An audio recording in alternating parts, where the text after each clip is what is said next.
Thanks for watching. I'm Alicia Lawson. And I'm Jhas Corbitt. This week at Otterbein, the baseball team is hoping for a win. Relay for Life is right around the corner, and students prepare for a long weekend. But first, we take a look at the new plans Otterbein has in store for Garst Hall next semester. Garst Hall is a traditional hall located in the Triad with Scott and Ingle Hall. It is going through a big change next year, however. Otterbein is making the hall co-ed, and the idea of co-ed housing has been in the works for a while now. So it's not really a new idea. It's just something that as we've renovated halls, we've shut off areas so that men and women couldn't access each other after visitation hours. The idea has been discussed since 2008. Otterbein had Garst become a single-sex hall because it didn't have the same security as other co-ed halls. But after discussing, Otterbein has decided on this instead. With the switch that we're going to do with Garst being, as we're going to call it, continuous housing, means that people can live there in summer, during the school year, during break, and then again in the summer. With it switching to continuous housing and to being co-ed, we will be putting in different swipe card readers on the doors. So students who live there now will see swipe card readers going in over the summer. The changes will be occurring next year. I'm Jhas Corbitt, this week at Otterbein. Applications to be part of Up Till Dawn's Executive Board are now available for all students. This is an organization that supports St. Jude's Research Hospital in finding cures and saving lives. Use your leadership skills today and take part on the Executive Board and help make a difference in these kids' lives. Applications can be found on Students' Ozone page.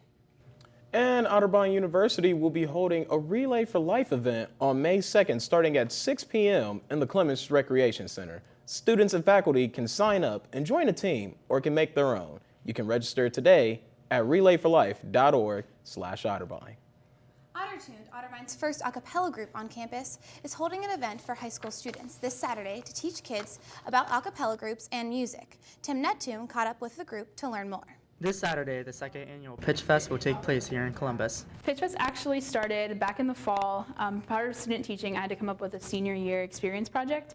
And one of the things that we had to do was come up with a project that was about what we love and would leave some sort of lasting impression with the community. Kathleen Pellington started this event through a senior year experience class, not realizing how big it would become. The day consists of many fun-filled events. I thought, okay, well maybe we can start an a cappella festival and have the high school students come learn as much about a cappella as they can and try and raise some money for charity. Ottertuned, Otterbein's first a cappella group, will be leading the entire day's festivities. What we're going to have some sessions. We want the kids to learn a lot about a cappella music. A teacher, so it's what I'm really passionate about. And they're going to be learning a lot about beatboxing. Austin Miller will be running the beatboxing session. And then we're also going to do 2 sessions. One of them is going to focus on how to start your own a cappella group so they can take that back to their schools and start their own groups. And we're also going to do one that's focusing on arrangements. The groups will be singing a mix of popular songs as well as working firsthand with members of Ottertuned. We've got an all-girls group and then a mixed group, and then one song that everyone, including Ottertuned, is learning. So during the day, they'll also be attending rehearsal sessions with members of Ottertuned leading them. Be sure to join Ottertuned this Saturday for this musical event. It's going to be so cool. Tim Neptune, this week at Otterbein. Otterbein's communication department is hosting a golf scramble. The event will take place Saturday, May 10th at Chapel Hill Golf Course in Mount Vernon with a shotgun start at 10 a.m. Anyone is welcome to play, and proceeds will benefit the Westerville Area Resource Ministry. Assemble your 4-person team and register by contacting Josh Overholser or Jon Bozeka at the emails below. You'll be registered by May 1st in order to play. The cost is $180 per team and includes 18 holes with a cart, food and beverage included as well. Students get an extra day off this weekend for Easter break. Grace and I wanted to find out if anyone had big plans for the long weekend. Hey Otterbein. Hello. We're back. Yes. It's A and G tag team. I'm Grace. I'm Alicia. And welcome. We have. Oh, yeah. Awkward. Well, we have a special guest. Do you want to talk about our special guest? We have a special guest today on AG Tag Team. We are adding an extra member for one day only, Mr. E over here. E stands for Elijah. I'm E. Yeah, so today it's AGE Tag Team. So we're gonna go have some fun. Yeah, we are. Oh, maybe. What are you doing for your 3-day weekend?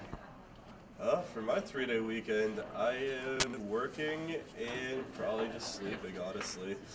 Hopefully gonna see family a little bit, but working and sleeping. Wondering, what are you doing for your 3-day weekend this weekend? I'm going home and spending time with my family and friends. So Perfect. Relaxing. Have fun. Thanks. The young Abajo in his natural habitat. So, what are your plans for your 3-day weekend? Well, I'm going to. My roommate's actually coming to my house, so I'm gonna hang out with my family and play with my dog, and meet up with some friends from home, and go to church and have some ham on Easter, and I eat eggs. That Easter eggs. That's Easter. Okay. So where are you from? I'm from Cleveland, a suburb of Cleveland called Brecksville. Go Bees. Go Bees. Please use other doors. Broken door.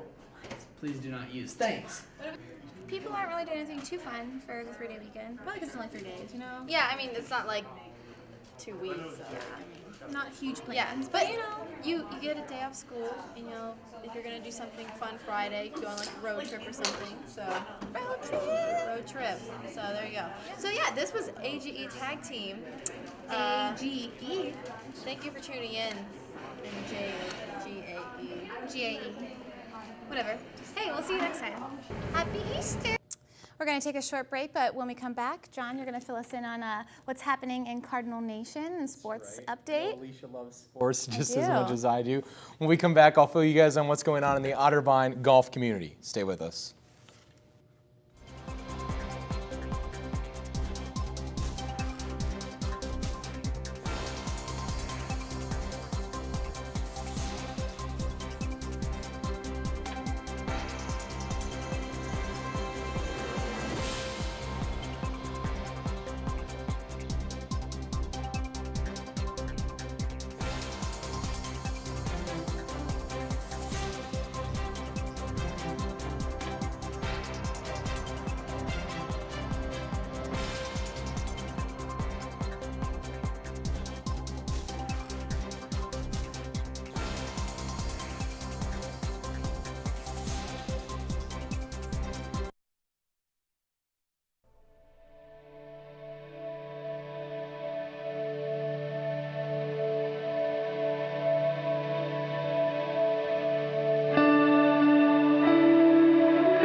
Jon Bozeka in with the Otterbein TV Sports Report. Last season, the Otterbein men's golf team made the NCAA tournament for the second year in a row, but failed to make the cut once getting in.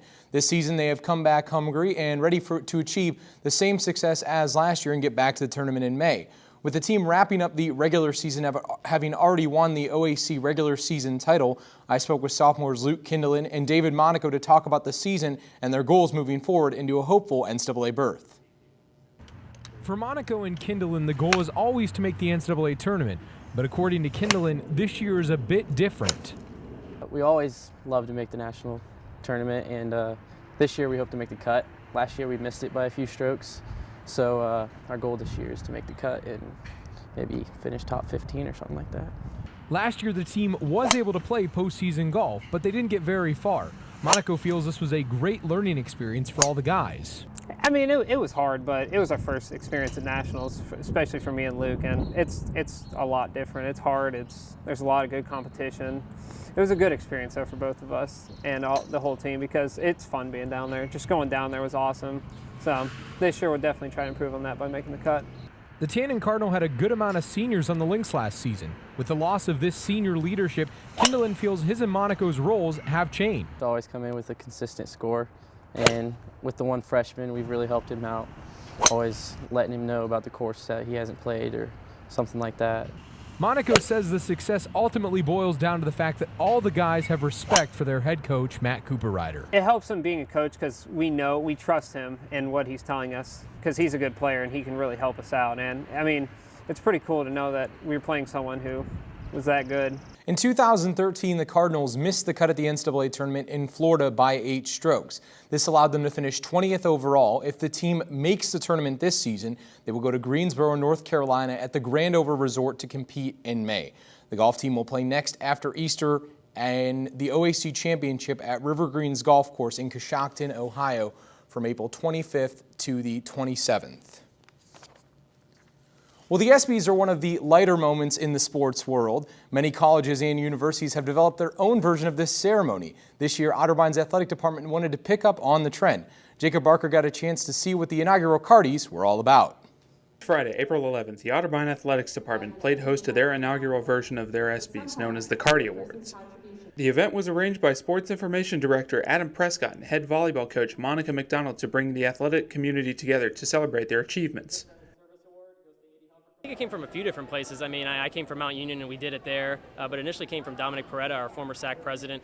Him and I were kind of talking one day, and I know he had already kind of, spitballed the idea a little bit. So it just kind of, we saw, like you said, we saw other schools doing it, and we thought, it would be good to put it on ourselves. And I think when you have a staff like ours and everyone, we all love working here because everyone kind of pitches in together as a family, and everyone kind of plays their role, and we all came together, even through some long hours, however we needed to get this done, and I thought it turned out great. I think it's a great event for the athletes to kind of get together and see what's going on in other sport programs. A lot of times, even as staff, we're so busy, and these kids are so busy with their own team that they don't get a chance to go watch other kids. So I think it kind of brought everyone in the same loop tonight, and it's just anytime you can get anyone together is a great night. So I mean, Otterbein has a great athletics tradition, and we have a lot of great teams here. Like Adam said, it's great to see how successful all of the other programs are here, and to come out with a couple team awards is just a huge honor. The awards included Male and Female Breakthrough Athlete of the Year, Best Single Game Performance, Best Game of the Year, Athlete of the Year, and Best Newcomer. I mean, individually, I'd say that I did expect myself, being an upperclassman, to really step up, maybe take a more leadership role on the team, but I really didn't expect to have the season that I had.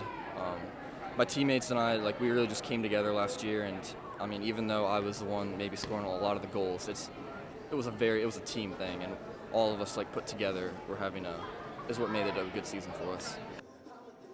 I didn't know how I'd be accepted, but I mean, it just means a lot to know I had the support that I have, and the teams. It's just great. I mean, going into the conference meet, you always, running in 4 events at conference is a lot, and your mind's scattered, and you think about each event individually, get the long jump done, get the hurdles done. But to do so well in all of them was incredible. I mean, it's hard work paying off, I guess. But no, this was super awesome. Honestly, the award I cared about most was the team award, just because I think as a team we played the best that we ever had this year, more than any other year. We were closer than we ever had before. We had a lot of milestones together, so it was really important for me that people recognize that. And so I was really honored that people voted for us and we were able to win that award. My senior year was a perfect cap off to everything. The team celebrated their contributions to the community, along with some laughs as well.